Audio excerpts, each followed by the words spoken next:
The needle slid into Maya Parker's arm for what felt like the 100th time that month. She flinched as the nurse filled yet another vial, the dark red stream flowing into the tube like liquid gold. The sterile white walls of the clinic pressed in on her, and the steady beeping of machines drummed a cold, relentless rhythm. "Please," Maya whispered, her voice barely louder than the hum of the equipment. "I need to go. My shift at the diner starts in an hour." Dr. Whitman, a stern man in his 50s, didn't even lift his eyes from his clipboard. "Miss Parker, you signed the agreement. You belong to Mr. Hale now. Your blood is the only thing keeping him alive." The words landed like a physical punch. 6 months earlier, Maya had been nothing more than a broke college student, grinding through double shifts to pay for her nursing degree. Then came the campus blood drive, a simple act that was supposed to save lives. Instead, it had shackled her own. Her blood carried a rare antibody that could suppress a lethal genetic disease affecting only a handful of people. One of them was Ethan Hale, the 32-year-old billionaire at the head of Hale Industries. Without steady transfusions of her blood, he would be dead in weeks. "I never agreed to be a prisoner," Maya said, her dark eyes glistening. "You told me this was temporary." This time, Dr. Whitman glanced up, his expression cold and unbending. "Mr. Hale has invested millions to keep you healthy and accessible. You are under a legal obligation." The door slid open with a soft hiss, and Ethan Hale entered the room. Even weakened, he drew the kind of attention that filled the space. His tall frame seemed to block out the light, sharp blue eyes sweeping across the room until they landed on Maya. His dark hair was perfectly styled, his tailored suit pristine, but the faint tremor in his hands betrayed how fragile his health really was. "Is the treatment ready?" His deep voice carried authority. "Yes, sir," Dr. Whitman replied quickly. "Miss Parker's antibody levels are optimal today." Ethan's gaze flicked to Maya, and for the briefest moment, she thought she saw guilt in his eyes, gone so fast she wondered if she imagined it. He took the chair beside her bed and rolled up his sleeve. "Please," Maya begged, turning straight to him. "I have classes. I have work. I can't live like this." For a long moment, Ethan said nothing, watching as the nurse set up the transfusion line. Finally, his voice came, softer than before. "What's your major?" The question startled her. "Nursing. I want to help people." A bitter laugh escaped him. "You are helping someone. You're keeping me alive." "This isn't helping," she shot back. "This is imprisonment." He turned fully to her then, and she was struck by how worn he looked beneath the commanding presence, the shadows under his eyes, the pale tone of his skin. "Do you think I wanted this?" His voice was quiet, almost raw. "You think I enjoyed depending on someone else's blood to stay alive?" The honesty in his words disarmed her. For the first time, she saw not the ruthless CEO, but a man clinging to survival. "Then let me go," she whispered. "Let me live my own life." Silence lingered as the nurse connected the 4 lines. His blood flowed out while hers poured in, 2 hours tethered together, sharing life itself. "I can't," Ethan finally said. "Without you I'd die. It's that simple." Maya closed her eyes, the familiar weakness already creeping through her limbs. She had shed pounds over these months, her body straining under the constant drain. Her grades were slipping. The diner job was gone. Cross Industries now paid her rent, making her utterly dependent on the very man who was slowly draining her dry. "What kind of life is this?" she muttered, half to herself. Ethan didn't answer right away. For so long, she thought he'd drifted to sleep. Then his voice came low and almost broken. "It's the only one I've got." As the hours crawled by, Maya found herself studying his profile. He was undeniably handsome, the strong jaw, the aristocratic features. But beyond that, she noticed something else, a loneliness that matched her own. "Tell me about your condition," she said suddenly. His eyes opened, surprise flickering there. "Why? If I'm going to be your blood bank, I deserve to know what's killing you." He hesitated, then began. It's called Henle syndrome. Genetic. Passed down in my family. It turns my immune system against my own organs. Most don't live past 25. I'm 32. How long have you known? She asked. Since I was 18. I've spent 14 years chasing a cure, pouring millions into research. Then your blood showed up in a routine screening, and suddenly there was hope. Maya's chest tightened. She had been so consumed with her own suffering, she'd never stopped to consider his. How long will you need me? The doctors believe if I can survive another year, they might replicate your antibodies synthetically. Then, you'd be free. Another year. The words fell heavy between them, like a sentence with no appeal. What if I said no? Her voice was barely above a whisper. What if I walked away? Ethan's jaw clenched. Then I die. And Hale Industries collapses. Thousands would lose their jobs. My mother would lose her only son. The guilt washed over her like a wave. She squeezed her eyes shut, trying to push it back, but it clung stubbornly. When the transfusion finally ended and the IVs were removed, Ethan rose slowly. Already, she could see color returning to his face. Miss Parker, he said formally. My driver will return you to your apartment. She hesitated, then called out. Mr. Hale. He paused in the doorway.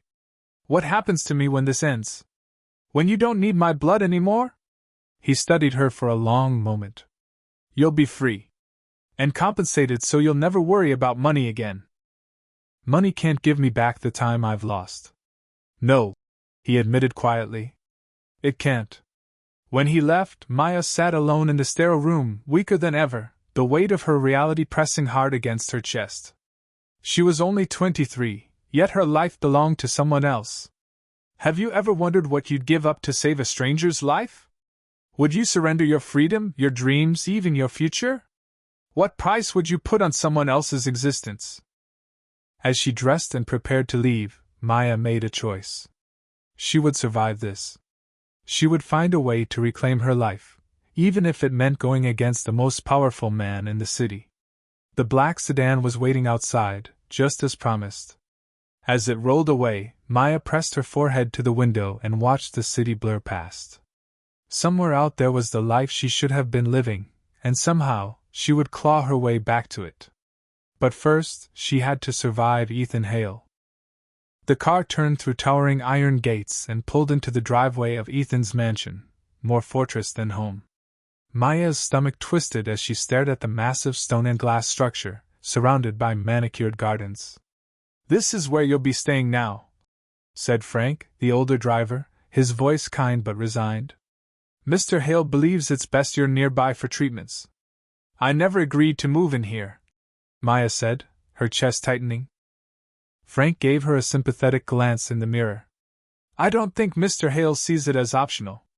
Before the car fully stopped, the front doors opened.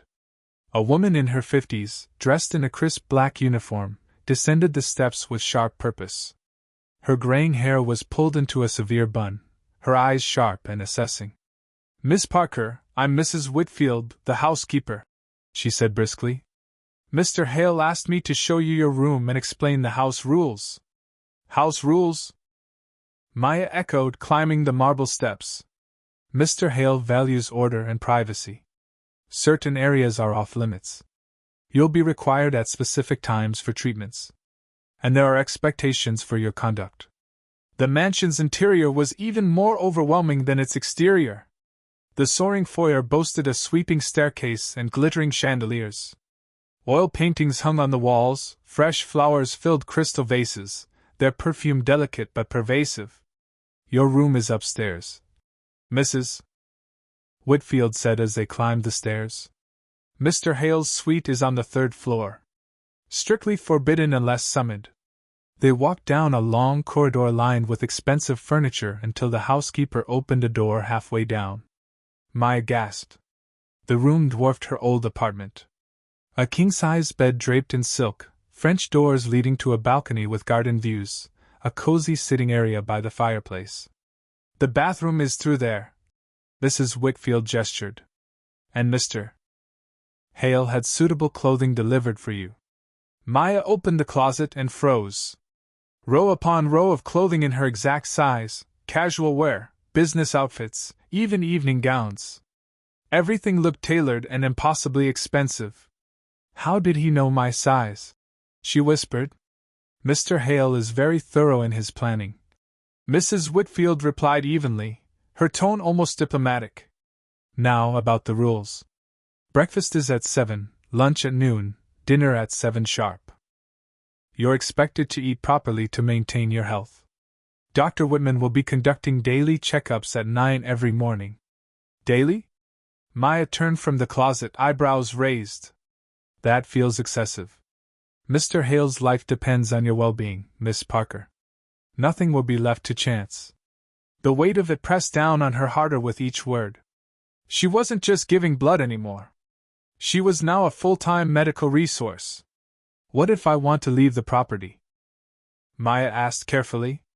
Mrs. Whitfield's expression stayed neutral, but something flickered in her eyes. Any departures would need Mr. Hale's approval. For security reasons. Security? Maya muttered under her breath. Or control? I wouldn't know, miss. The housekeeper replied smoothly. When she finally left, Maya sat on the edge of the massive bed, trying to process this new reality. The room was gorgeous, more luxurious than anywhere she'd ever stayed. Yet it felt like the most elegant prison cell in the world. She wandered to the French doors and stepped onto the balcony. The gardens below looked like something out of a magazine, precise hedges weaving around a fountain, every flower bed manicured to perfection. Beyond the beauty, she spotted the high walls lined with cameras. Beautiful view, isn't it? Maya spun. Ethan was standing in her doorway. He changed into dark jeans and a gray sweater, relaxed but still commanding. You can't just walk into my room, she snapped, arms folding across her chest. It's my house, he said simply. There was no sharpness in his tone. I wanted to check if you're settling in. Settling in? She laughed bitterly. Is that what we're calling this? He stepped onto the balcony, stopping beside her at the railing. Up close, she could see how much better he looked since that morning, his skin warmer, the tremor in his hands less pronounced. I know this isn't ideal, Ethan admitted quietly. Everything about this is temporary, isn't it? My freedom. Your need for my blood. Even your life if I don't cooperate. He didn't argue. Instead, he stared out at the gardens. What would you have me do, Maya? Let myself die so you can have your normal life back? It was the first time he'd spoken her name, and hearing it sent an involuntary shiver down her spine. I would have you treat me like a human being, she said, her voice low. Instead of a medical resource. He turned to her, eyes sharp. Is that what you think you are to me? Isn't it? Silence stretched between them. When he finally spoke, his voice had softened. At first, yes. You were only a solution to my problem. But, she pressed. But you ask questions. You challenge me. Most people fear me or try to get something out of me. You just want to be left alone. Is that so strange? For me? Yes. They stood together in quiet for a long while, the setting sun casting gold across the gardens. Despite her anger, Maya felt a flicker of curiosity about this man, the one who controlled her life, yet carried a loneliness that mirrored her own. Tell me about your family, she said at last. He hesitated. My parents died in a car crash when I was 25. I have a younger sister, but we're not close. The business consumed everything. Relationships didn't survive it. No wife? Girlfriend? His smile was bitter. Hard to build something real when you're sick and fighting every day just to stay alive. So you're alone? Yes. Like you? His surprise was visible. You don't have family? My parents died when I was 17. Car accident too. I've been on my own ever since. I'm sorry. His voice was steady, but genuine. It was a long time ago. Time doesn't erase it. He murmured. It only makes it manageable. Before she could reply, Mrs. Whitfield's voice echoed from the room. Miss Parker, dinner is ready. Ethan straightened. You should eat. Keeping your strength up matters. As they walked back through her room, Maya asked, Will you join me? I usually eat alone in my study. That sounds lonely. He paused at the door. Would you rather I join you? Her answer surprised even herself. Yes. Then I'll see you in the dining room. After he left, Maya slipped into a simple blue dress from the closet, perfectly fitted. As she headed downstairs, she couldn't stop wondering what she was doing. Ethan Hale was her captor, the man who had stolen her freedom. She should despise him. But when she stepped into the dining room and saw him waiting at the long table, she realized maybe they were both prisoners. His chains forged by illness, hers by obligation. Thank you for joining me, Ethan said. Thank you for asking. Dinner was served, and as they ate, he asked about her studies, her dreams, her life before all this. For the first time in months, Maya felt seen as more than a walking blood bank. Why nursing? He asked, curious. I want to help people heal, she said simply. To make a difference. You are making a difference. You're keeping me alive. That's not the same, and you know it, Maya said quietly. He studied her, then nodded. No. It's not. After dinner, he walked her back to her room. At the door, he hesitated. Maya, I want you to know, I don't take lightly what I'm asking of you. Your sacrifice matters. Then help me find a way out of this, she said softly. A way that doesn't end with your death. His eyes searched hers, steady but haunted. I'm trying. I promise you I'm trying. When he left, she stood watching until he disappeared around the corner. Then she closed the door behind her and locked it, wondering how long it would take before she stopped seeing Ethan Hale as her captor, and started seeing him as something else. 3 weeks into her stay, Maya had built a routine to survive. Up at 6:30. Daily check with Dr. Whitman at 9. Afternoons in the library. Dinner with Ethan each evening.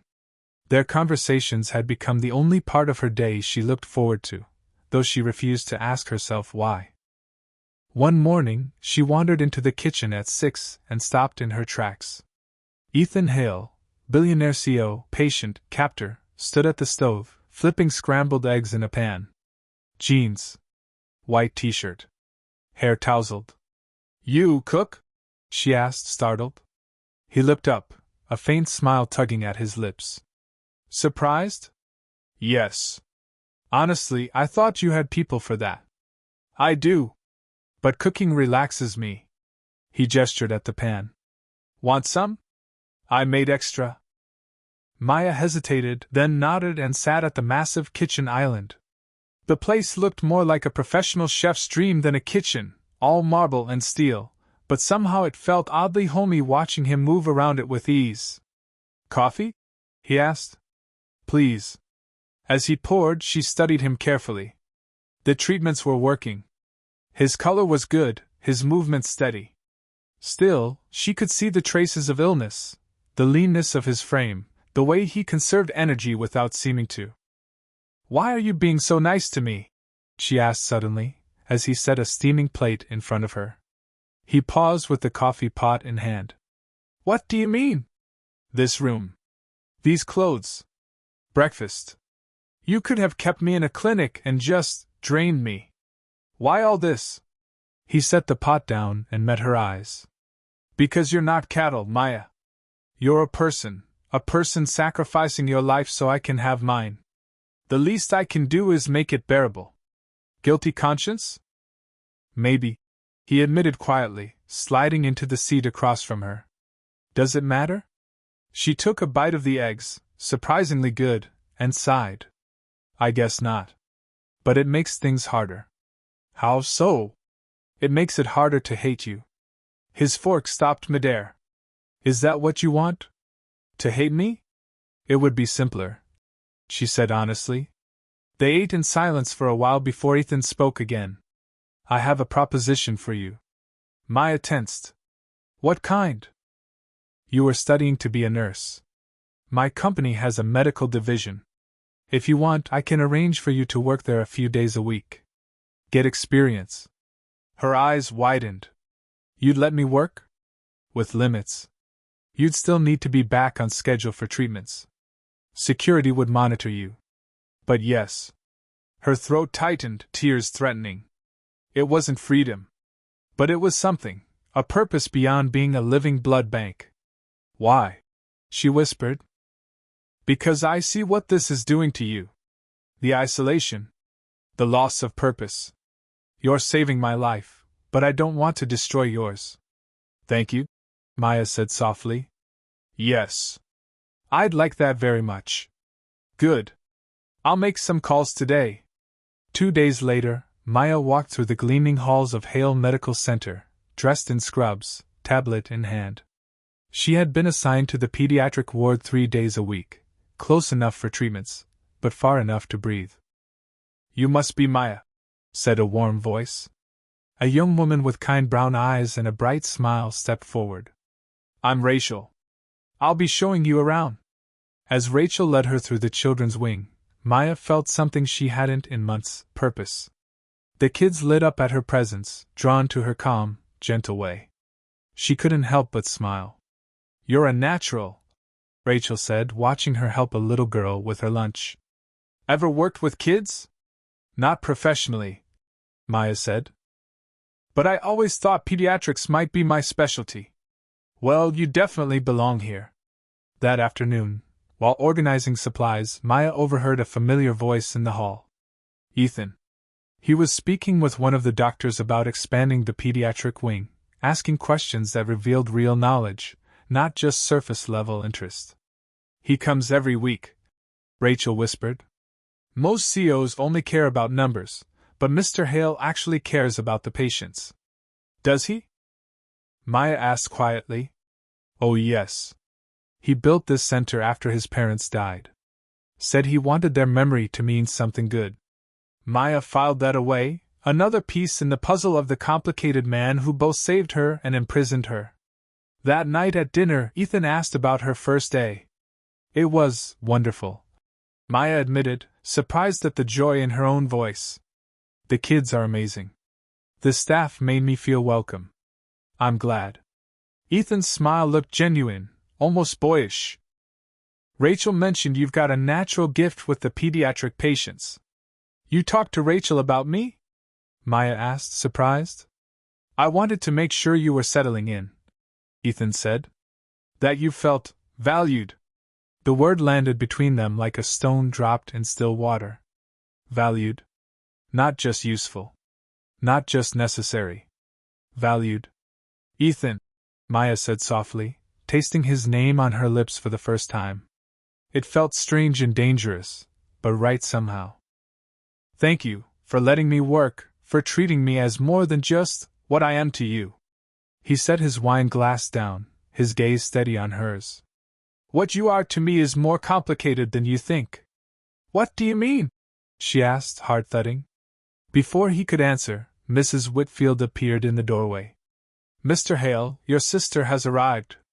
Ethan's entire expression shifted in an instant, his features closing off. Tell her I'll be right there. When the housekeeper left, he pushed back from the table. I'm sorry. I need to handle this. Of course, Maya said quickly. At the door, he paused, his back half-turned. Maya, you may want to stay in your room for a while. My sister can be difficult. And then he was gone, leaving her alone with 100 questions. From her bedroom later that night, Maya could hear muffled shouting from Ethan's study. A woman's voice, sharp, demanding, clashed against Ethan's calmer tones. The argument lasted nearly an hour before a door slammed, followed by the roar of a car pulling away. An hour after that, unable to sleep, Maya crept downstairs for a glass of water.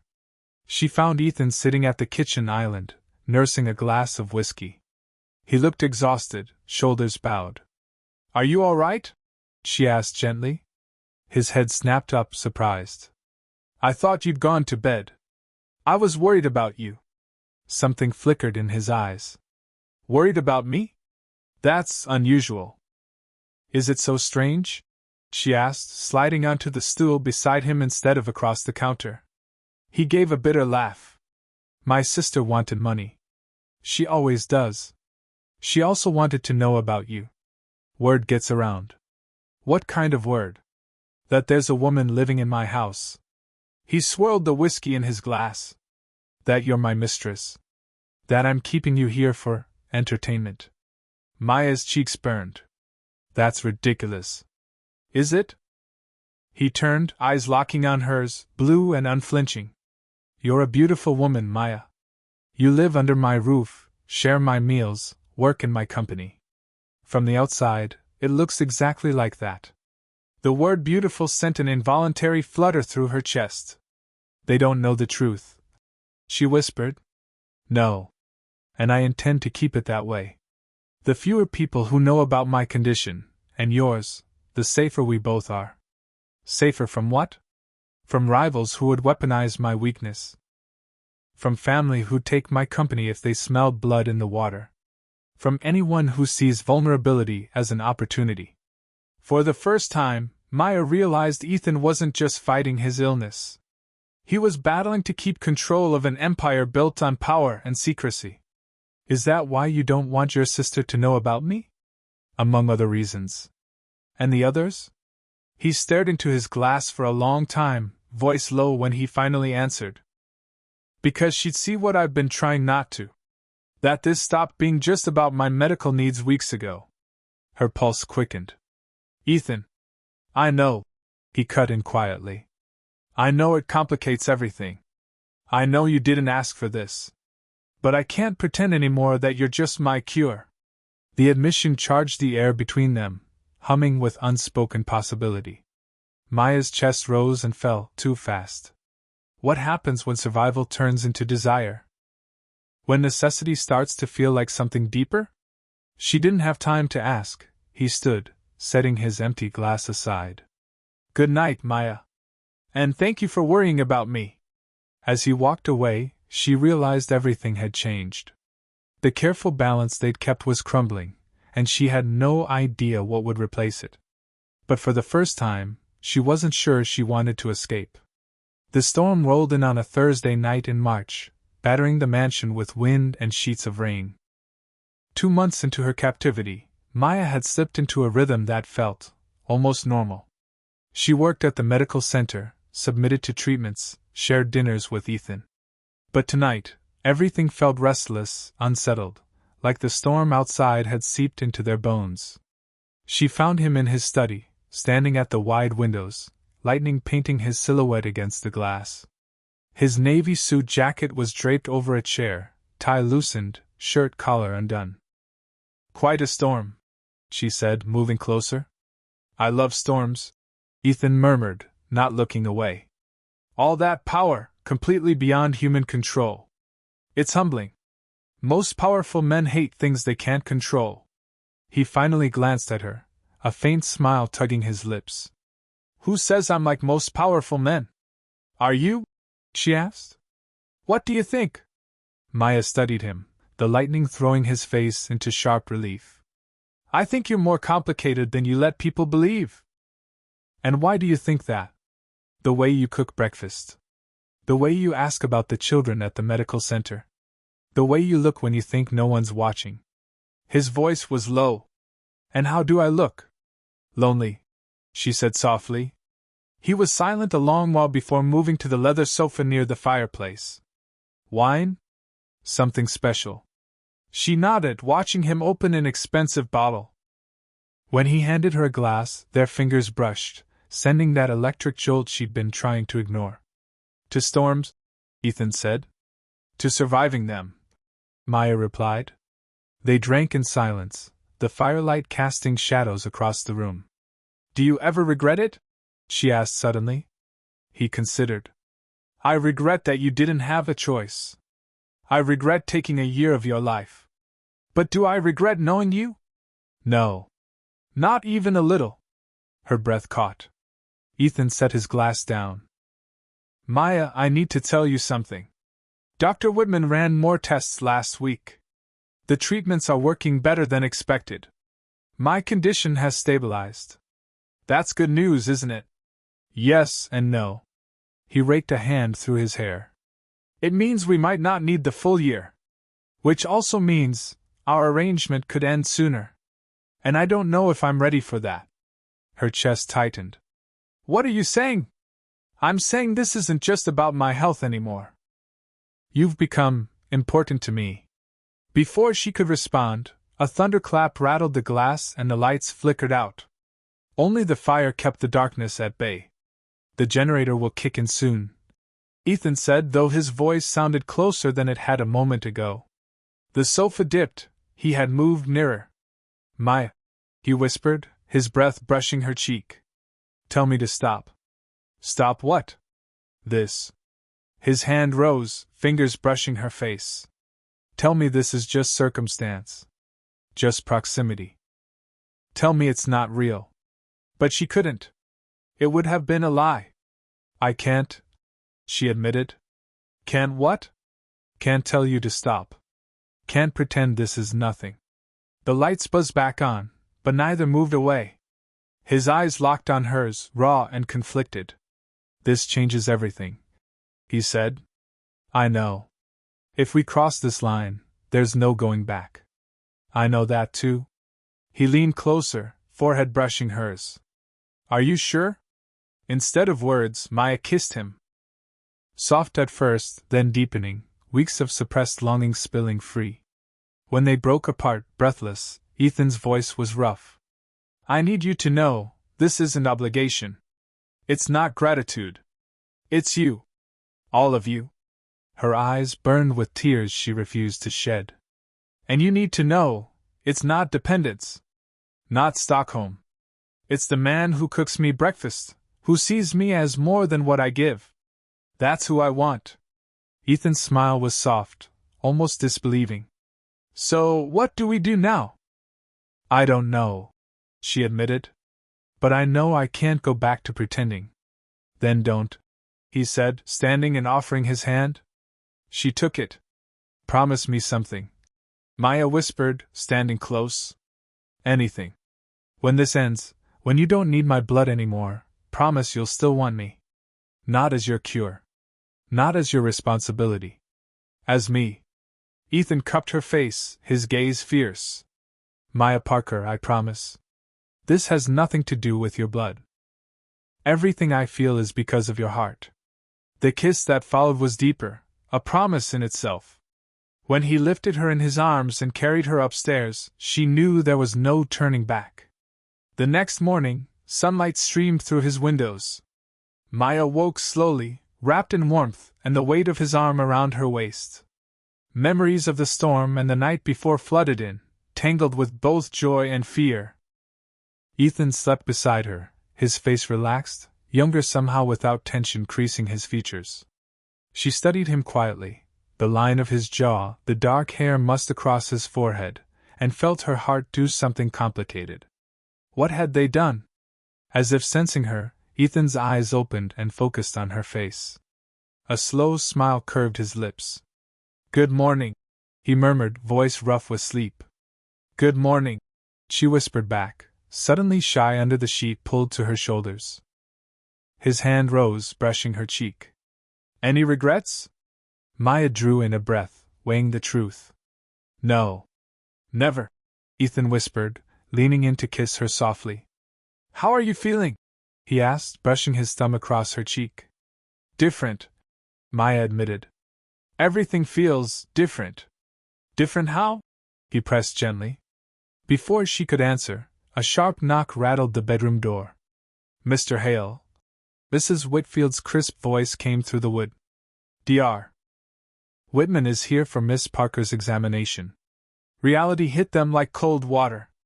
Maya sat up quickly, clutching the sheet to her chest. Tell him we'll be down in 20 minutes. Ethan called back.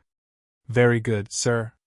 As Mrs. Whitfield's footsteps faded, Ethan and Maya looked at one another, the weight of their complicated reality settling over them again. I should go, Maya murmured, swinging her legs toward the edge of the bed. But Ethan caught her hand. Maya, wait. What? This doesn't have to change anything with the medical side of things. Whitman doesn't need to know about us. She nodded, understanding his point, but it didn't sit right. Keeping their relationship hidden felt wrong, yet she knew he was right. Discretion was safer. The fewer people who knew, the better. 20 minutes later, Maya sat in the medical room as Dr. Whitman conducted his usual exam. She tried to act normal, but she felt different enough that she wondered if it showed. Vitals look good, Dr. Whitman said, tapping notes into his tablet. Blood pressure's a bit elevated, but nothing unusual. Any symptoms? Fatigue, dizziness, nausea? The word nausea made her stomach twist. She'd been queasy for days, but had chalked it up to stress. No, nothing significant, she lied. Good. I'd like to run some additional blood work. Mr. Hale's condition is improving so rapidly that I want to ensure we're optimizing everything. As the needle slid into her vein, Maya's thoughts drifted back to the night before. She and Ethan had crossed a line. Where did they go from here? What did a relationship look like when one person literally needed the other to survive? Later that morning, she threw herself into work at the medical center, focusing on the children. But her mind kept drifting back to Ethan. You seem distracted, Rachel remarked as they prepped medication. Just tired, Maya replied. The storm kept me awake. Tell me about it. Lost power at my place for hours. Rachel tilted her head, studying Maya's pale face. You sure you're okay? You don't look like yourself. I'm fine, Maya said, forcing a smile. But over the next days, it became impossible to ignore. The nausea hit every morning. The fatigue grew worse. Her emotions swung wildly. She hid it from Ethan, he was finally stabilizing, and she didn't want to burden him, but the secret gnawed at her. Their evenings together had grown into something tender and fragile, filled with laughter and late-night talks. But the underlying medical bond between them was always there, impossible to escape. You're quiet tonight, Ethan observed one evening, watching her across the firelit study. Just thinking. About what? She hesitated. About everything, their future, her growing feelings, and the symptoms she couldn't ignore. About what happens next, she said finally. When you don't need my blood anymore. Ethan moved closer, setting his glass aside. What do you want to happen? I want to believe this is real. That we're real. Not just because of circumstance. It is real, Maya. He reached for her hand, his voice steady. What I feel for you, it's got nothing to do with your blood. But how can we be sure? She whispered. Our whole relationship is built on necessity. How do we know what's real? Because of this. He kissed her, gentle but sure. Because of the way you make me laugh. Because of how you care for people you barely know. Because you see me as more than my illness or my money. She wanted to believe him. She really did. But doubt lingered. Their world was a bubble. What would happen when it burst? The next morning, she barely made it to the bathroom before retching violently. Kneeling on the cold tile, sweat on her forehead, the terrifying thought hit her. No. It couldn't be. But as she did the math, realization set in. Her cycle had been irregular, yes, but now. That afternoon, during her break, Maya slipped into the lab. Carol, a kind tech she trusted, looked up with a smile. Carol, could you run a test for me? Nothing big. Of course. What do you need? Maya swallowed hard. A pregnancy test. Carol's brows lifted, but she only nodded. Give me a sample. I'll keep it between us. 30 minutes later, Maya sat alone in a supply closet, staring at the result Carol had discreetly slipped into her hand. Positive. The word blurred as tears stung her eyes. She was pregnant, with Ethan's child. The man who lived off her blood. The man whose future was so uncertain. How could she bring a baby into this? And how could she possibly tell him? For 2 weeks she hid it. She masked the sickness, brushed off his concerns, lied with smiles. But secrets don't last long when your blood is tested constantly. On a Tuesday morning, the truth exploded. Miss Parker, Dr. Whitman said carefully, studying her latest results. Ethan sat nearby, healthier than ever. There are some significant changes in your hormone levels. Ethan straightened immediately. Changes? What kind of changes? Elevated HCG, Whitman said. His eyes shifted to Maya. Miss Parker, when was your last menstrual period? The question landed like a bomb. Maya's mouth went dry. Miss Parker, Dr. Whitman pressed gently. Are you pregnant? The silence was deafening.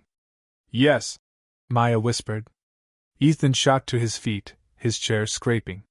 What? Dr. Whitman looked between them. We'll need to consider the implications. Implications? Ethan's voice was sharp. Pregnancy changes everything. We'll need to adjust her treatments. There are risks. Risks? Maya echoed, heart pounding. The medications we've been using haven't been tested on pregnant women. We'll need to consult specialists. Monitor both mother and child. Ethan paced, running a hand through his hair. How long have you known? 2 weeks, she admitted softly. 2 weeks, and you didn't tell me? His voice cracked like a whip. You were going to hide this? My entire life depends on your blood. Her eyes filled with hurt. Is that all I am to you? Your cure? What else should I think? His voice was breaking now. If you can't keep giving treatments, then what? Do you expect me to just get rid of the baby? She snapped. He froze. I didn't say that. You didn't have to. Whitman cleared his throat. I'll give you two some time. He left, closing the door behind him. The room buzzed with silence, machines humming around them. Finally, Ethan's voice came, quieter. Are you happy about this?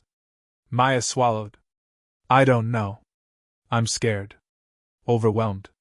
But not unhappy. Whose is it? The words cut like a blade. Ethan, what are you saying? Are you sure it's mine? She stared at him in disbelief. Where would I have found the time, or the opportunity, to be with anyone else? His face twisted with shame. I'm sorry. This changes everything. Yes, Maya said, sliding off the exam table to face him. But not the way you think. You're seeing this as a complication to your treatment. I see it as our child. Our child? He echoed, almost reverently. Yes. Ethan sank down, running both hands over his face. Maya, I don't know how to be a father. I don't even know how to be a partner. All I've ever done is fight to survive. Now suddenly I'm supposed to live? Her anger softened at the raw fear in his voice. She stepped closer, laying her hands on his chest. Then we'll learn together. What if I fail? He whispered. What if you don't? She countered. What if this is exactly what we both need? His hands covered hers. I'm terrified. Not of dying anymore. Of living, and losing you. Losing the baby.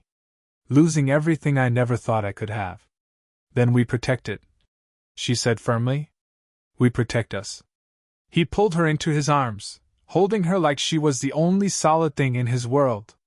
I'm sorry, he murmured. Sorry for making you feel like you were just my cure. You're so much more. Her eyes burned. This baby proves it. We're not just a medical arrangement anymore. We're real. All of this is real. Ethan leaned back, his hand trembling as it moved to her still flat stomach. His blue eyes shone with something new, something fragile but fierce. A baby, he said softly. We're having a baby. Yes, Maya whispered. He searched her face. Are you sure about us? About raising a child together? I'm sure I love you, she said simply. I'm sure you're not just my captor anymore. And I'm not just your cure. Whatever this means for our future, we'll face it together. His lips parted as if the words surprised him even as he said them. I love you too, Maya. God help me, I love you. I didn't think I was capable of it. But now, he glanced at her belly again. Now I think I'm capable of more than I ever imagined. In that sterile medical room, Surrounded by the machines that had bound them together, the truth of their relationship shifted. They weren't just survivor and savior anymore. They were going to be parents. And that made everything else feel possible. News of Maya's pregnancy spread through Ethan's inner circle faster than either of them could have prepared for, and the reactions weren't anything close to supportive. 3 days after Dr. Whitman's revelation, Ethan's sisters showed up at the mansion unannounced. Vanessa Hampton's heels clicked sharply across the marble foyer like gunfire before she stormed into Ethan's study, where he and Maya had been quietly paging through baby books. "You cannot be serious," Vanessa snapped without a greeting. "Tell me you didn't get your blood donor pregnant." Ethan rose slowly from behind his desk, his jaw set with cold anger. "Vanessa, this is Maya Parker, the woman I love. Maya, this is my sister Vanessa, who apparently skipped the chapter on basic courtesy." Vanessa was exactly as Ethan had described: sleek blonde hair, flawless designer clothes, and an air of superiority that clung to her like perfume. Her sharp green eyes raked over Maya with open contempt. "Love?" she scoffed. "Logan, you wouldn't recognize love if it smacked you in the face. Gratitude? Dependence? Lust? Sure. But love? That's enough," Ethan warned, his voice low. "Is it?" Vanessa shot back. "Do you even realize what this looks like to the board? To investors? To the press? The CEO of Hale Industries, kept alive by a woman half his age, who is now conveniently carrying his child." Maya's cheeks flamed. "There's nothing convenient about this pregnancy." "Oh, I'm sure," Vanessa sneered. "Just a happy accident that secures your future for the next 18 years. Vanessa." Ethan's voice cracked like a whip. "Apologize. Now. I will not apologize for stating facts. This woman has been living in your house, dependent on you for everything. Now she's pregnant, and you're throwing around words like love. It's textbook Stockholm Syndrome. Get out," Ethan said quietly, but his tone left no room for argument. Vanessa's chin lifted. "Be reasonable, brother. The board is already whispering about your mysterious illness and erratic decisions. This relationship will be the final nail. They're talking about a vote of no confidence." Maya's heart plummeted. "What does that mean?" "It means they want him out," Vanessa said coolly. "Removed as CEO. And frankly, given your judgment lately, maybe they should." "That's never going to happen," Ethan said firmly. "I hold controlling interest. For now. But if they prove you're mentally compromised, if they show your condition has affected your judgment, they can strip you of power. And you've made it easy for them. You turned your donor into your lover, and now she's carrying your child." Maya instinctively placed a hand over her stomach. "Maybe I should go and let you too." "No." Ethan crossed to her and took her hand. "Whatever happens to me happens to us. You're not going anywhere." Vanessa's eyes narrowed at the gesture. "Us? Ethan, you've known this woman for 4 months. You've been dependent on her blood for 3 of them. What you think you feel isn't real. What I feel," Ethan cut her off, "is real. Complicated. Messy. But real love. Something you've never understood. Love doesn't run a company. Love doesn't keep shareholders happy," Vanessa snapped. "And money doesn't hold you at night or make you want to become a better man." Ethan fired back. The fight dragged on for another hour, Vanessa clawing at Maya's character while Ethan defended her with icy resolve. Finally, Vanessa left, muttering threats of boardroom revolts and legal strategies. "I'm sorry," Ethan said the moment the door shut. "She's always been difficult, but that was brutal," Maya whispered, sinking into a chair. Her whole body trembled. "Is she right? About the board? About them wanting you out? They've raised concerns, yes. But they can't remove me without cause. And if they find cause?" He was quiet, then finally said, "Then we'll deal with it." Maya's voice cracked. "Maybe she's right. Maybe I've compromised everything. This pregnancy, It makes things harder for you. Ethan knelt in front of her, taking her hands. Don't let her poison your thoughts. What we have is real. This baby is real. The rest is just noise. Noise that could destroy your company. She whispered. The company will survive. The question is, will we? The following days proved Vanessa hadn't just been posturing. Ethan's phone didn't stop ringing. Investors, board members, business partners, everyone wanted answers. Whispered conversations stopped the second Maya entered a room.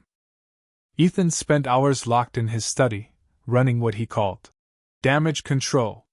Meanwhile, Dr. Whitman and a panel of specialists met with them about the pregnancy's impact on treatment. The consensus was cautious but clear: treatments could continue with modifications.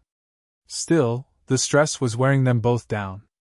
My blood pressure's up, Maya confessed one afternoon after her appointment. Whitman says I need less stress. Then less stress it is, Ethan said immediately. I'll handle the business mess. You focus on staying healthy. Ethan, I can't just ignore it. If they take the company from you. They won't. But if they do? His jaw flexed. Then we start over. I have more than enough to keep us secure. The company isn't everything. Isn't it? She pressed. You've built your entire life around it. No, Ethan corrected softly. I built my life around staying alive. The company was just something to fill the time. But now I have reasons to live. Despite his words, Maya saw the toll, the dark circles, the restless nights, the way food went untouched. The breaking point came on a Friday. Ethan's assistant called with news. The board had scheduled an official review of his fitness to serve. When? Maya asked as Ethan lowered the phone. Next week. What do they need? To prove I'm unfit. That my illness and choices make me incapable of leading. And how do we stop them? His brows lifted at her phrasing. We? Yes, we. This is our future. Our baby's future. What do we need to do? A slow smile crossed his face, the first she'd seen in days. We show them I'm stronger now than ever. That this relationship made me more focused, not less. Then that's exactly what we'll do, Maya said firmly. The boardroom of Hale Industries was thick with tension. 12 directors sat around the gleaming mahogany table, expressions ranging from wary to hostile. Ethan sat at the head, calm and collected, Maya seated in the gallery with her hand resting protectively on her growing belly. This review, Richard Sterling began, his voice smooth but cutting, has been called to assess Mr. Hale's fitness as CEO. Recent behaviors suggest his medical condition may be impairing his judgment. Patricia Webb, Ethan's attorney, rose smoothly. My client's records show remarkable improvement. His condition is stable. He's more capable now than in years. Sterling arched a brow. Perhaps. But his personal decisions raise serious concerns.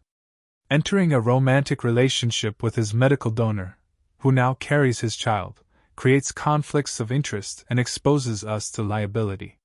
My personal life, Ethan said evenly, isn't up for board approval.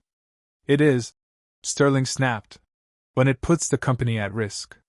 What happens if this relationship ends badly? If Miss Parker uses her unique position to manipulate outcomes?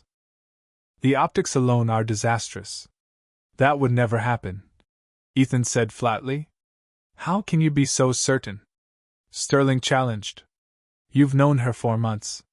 She's been entirely dependent on you financially. Now she's pregnant. The narrative writes itself. Patricia leaned forward. So you'd remove him for falling in love? I'd remove him, Sterling shot back, for allowing himself to be compromised by an unhealthy attachment. Maya's pulse raced. She'd promised to stay quiet, but rage bubbled in her chest at the way Sterling painted her as a parasite.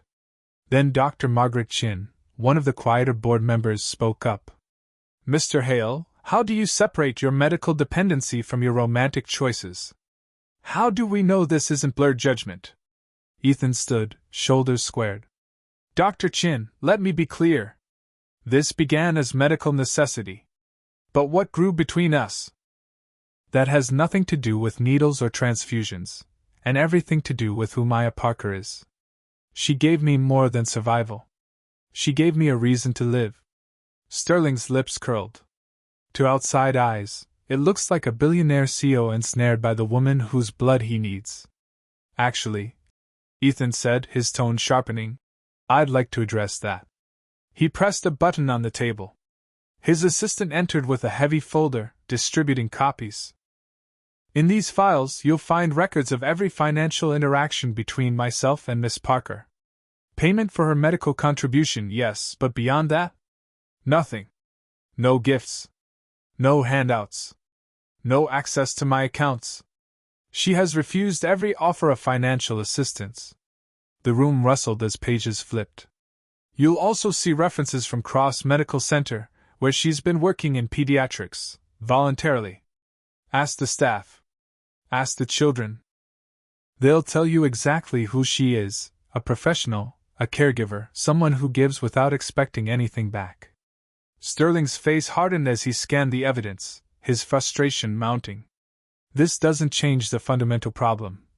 Richard Sterling pressed, his voice sharp. Mr. Hale's life has been dependent on this woman's continued cooperation. That creates an inherent imbalance that clouds his judgment. Actually, Ethan said with the faintest smile, it doesn't anymore. Sterling frowned. What do you mean? I mean, Ethan continued, that as of last week, my condition has stabilized to the point where I no longer require regular transfusions. Dr. Whitman has confirmed I can now go indefinitely without Maya's blood and still maintain my health. The room fell completely silent. A few board members looked genuinely stunned. That's remarkable news, Dr. Chin said carefully. But it doesn't answer questions about your judgment over the past several months. Actually, it does, Ethan replied. Because it proves that what I feel for Maya has nothing to do with dependency. I don't need her blood to survive anymore. But I still need her in my life. Permanently. He turned toward Maya then, his eyes steady and filled with something that made her heart stop. And before she could process what was happening, Ethan walked over, dropped to one knee right in front of her chair, and pulled a small velvet box from his pocket. Maya Parker, he said, his voice carrying across the boardroom. You gave me your blood when I needed it, but more than that, you gave me your heart when I didn't even know how to ask for it. You saved my life in more ways than one. Will you marry me? The diamond ring caught the light, but Maya barely saw it. All she could see was him, his certainty, his love, the future he was offering her. Yes, she whispered, then louder, with tears spilling down her cheeks. Yes, of course, I'll marry you. The boardroom erupted in murmurs as Ethan slid the ring onto her finger and kissed her softly. Well, Sterling muttered dryly. That was unexpected. Ethan rose, holding Maya's hand tightly in his own. You called this meeting to question my fitness to lead, he said evenly. I believe I've just demonstrated the opposite. My personal life hasn't compromised me, it's made me stronger, more focused, more determined to carry Hale Industries into the future. Dr. Chin raised a hand. We're happy for you, Mr. Hale, but it still doesn't address contingency plans. What happens if your condition changes again? Patricia Webb, Ethan's lawyer, slid another folder across the table. Dr. Whitman's latest projections show his recovery is stable. The treatment protocol has been so successful that it's being considered for publication in major medical journals. And beyond that, Ethan added, I've already prepared a succession plan. If my health falters again, this company won't suffer. We're secure. Sterling tried one last angle. And the press? They'll have a field day with this scandal. Let them, Ethan said, his voice firm. For too long I hid behind a perfect image, hiding my illness, hiding my personal life. No more. The truth is simple. I was a dying man who found someone who not only kept me alive but gave me something worth living for. If that's scandalous, so be it. Margaret Chin gave a faint smile. Mr. Hale, your candor is refreshing. But we need assurance this won't interfere with your responsibilities. It won't, Ethan said firmly. In fact, Maya has already proven herself to be an asset. She's volunteering in our medical center's pediatric wing, contributing to the very work that defines Hale Industries. She understands what this company stands for. Sterling made one final attempt. And when the baby comes? How do you intend to balance fatherhood with running a billion-dollar corporation? Ethan looked at Maya, and in that glance was an unspoken vow. Then he turned back to Sterling. My father built this company while raising 2 children. My mother stood by him as a partner in every decision. I plan to do the same. Maya won't be a distraction, she'll be an integral part of what comes next. Patricia Webb rose to her feet. I think that addresses every concern. Mr. Hale has proven his fitness to lead both personally and professionally.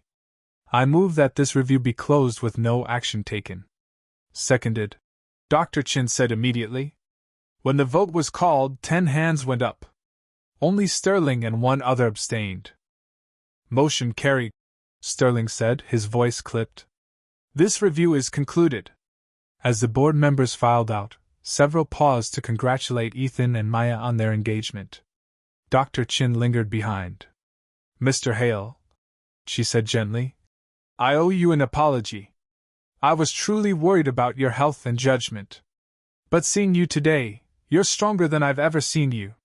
Whatever Maya's brought into your life, it's good. Thank you, Margaret, Ethan said with quiet sincerity. That means a great deal. When the last person had left, Ethan and Maya stood together in the empty boardroom, still holding hands. That was quite a proposal, Maya whispered, staring down at the glittering ring on her finger. Too public? Ethan asked, almost sheepishly. Not very romantic? It was perfect, she said, touching his face. But Ethan, are you sure? Marriage, a baby, a whole new life? 6 months ago you were just trying to survive. He looked into her eyes, his own shining with conviction. 6 months ago, I didn't have anything to live for beyond tomorrow. Now I have you. Our baby. A future I never thought possible. Maya, I've never been more sure of anything.